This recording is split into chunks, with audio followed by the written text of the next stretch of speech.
Welcome to Enchanted Lore.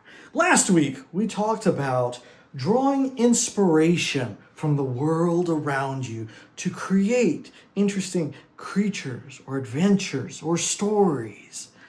And so we thought about today we should probably continue that and give you some more ideas from our wonderful world, our third rock from the sun, and how some other examples that you could use to draw inspiration from. For example, the characters enter the clearing. Ahead of you stands a creature with its duck-like bill for a mouth. Its front paws are webbed, and its body is covered in sleek fur, perfect for an aquatic domain. But you notice on its hind legs, on its feet, are these claws and potentially a poisonous spur. You might be asking, what was this creature that I described? It seemed familiar. And you're right. It is none other than the platypus. Such a weird and strange creature. Such little things about it that just sound so peculiar.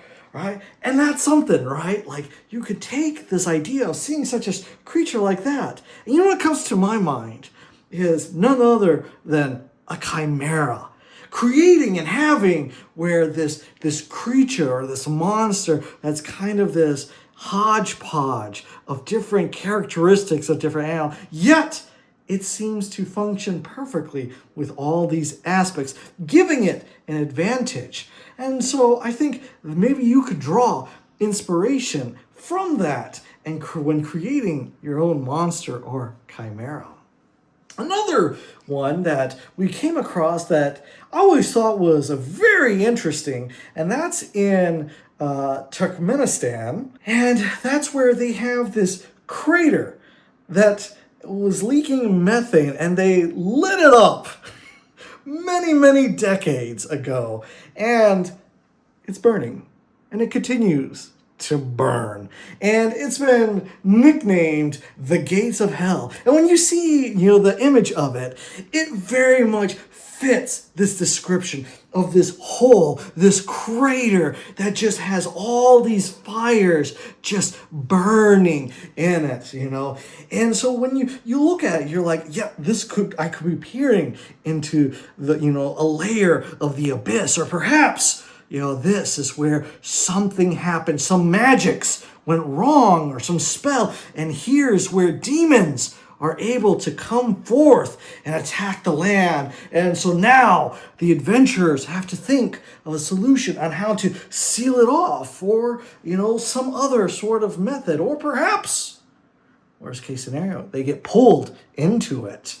So think about that, some of these things that as you look at the world and how there's these different neat things. Another one that I find just fabulous and astounding, and that is known as the Red Waterfall or the Blood Falls, and they're located in Antarctica. Now granted, when you see pictures of it, they tend to kind of boost up the saturation and stuff like that to give it that real dramatic effect, So some of them go like really red with the coloration, when it's more kind of this brownish red than what it is. And, especially against this white background. And the thing about it that is just kind of neat about it from that aspect is, one, the color of it, right? And the reason why is because of the iron content that is within it, staining its salty water. So, how does this inspire me? Well, when I saw that and just kind of read a little about it, my mind immediately wandered, and I thought about a situation like that could happen in an adventure. Maybe there is a notable location within your stories where you do have your own blood falls. Perhaps the reason why it is for the iron content, the iron that's in it. But what happened was there was a massive battle and war, and tens and tens of thousands of people have fought and died. And what happened was, perhaps because of their burial rites of the time. They threw them in the river and it washed down to this area where their bodies and all this iron and stuff collected. And over time, it became this place of where it tainted and stained the water. Or perhaps you go for more like of a magical sort of element to it, to where as you see this waterfall and the adventures go by it, it is known that there's some magical anomaly, or perhaps the rumor, the lore of where the gods have fought there, and perhaps some champion, some avatar of a god died there. And so now, their blood had seeped in there and the magics have permanently tainted the waterfall. So just stuff like that when you see these sort of things, that just urges you, just compels you to go and have some creative story to it. Another neat place that I kind of want to fall in this similar thing that kind of is an honorable mention, and that is the red beaches of the Hormuz for Iran. And once again, it's a similar thing. They have kind of this reddish clay soil with this reddish clay that gets from the iron content that's in it and stuff. And, a similar thing. You can just see that and just, come up with your own story as to like, why is it this? Draw upon that. Battles, magics, weirdness, perhaps, the Fae cursed it or anything of the sorts, right? Speaking of Fae, let's take a look at the crooked forests in Poland.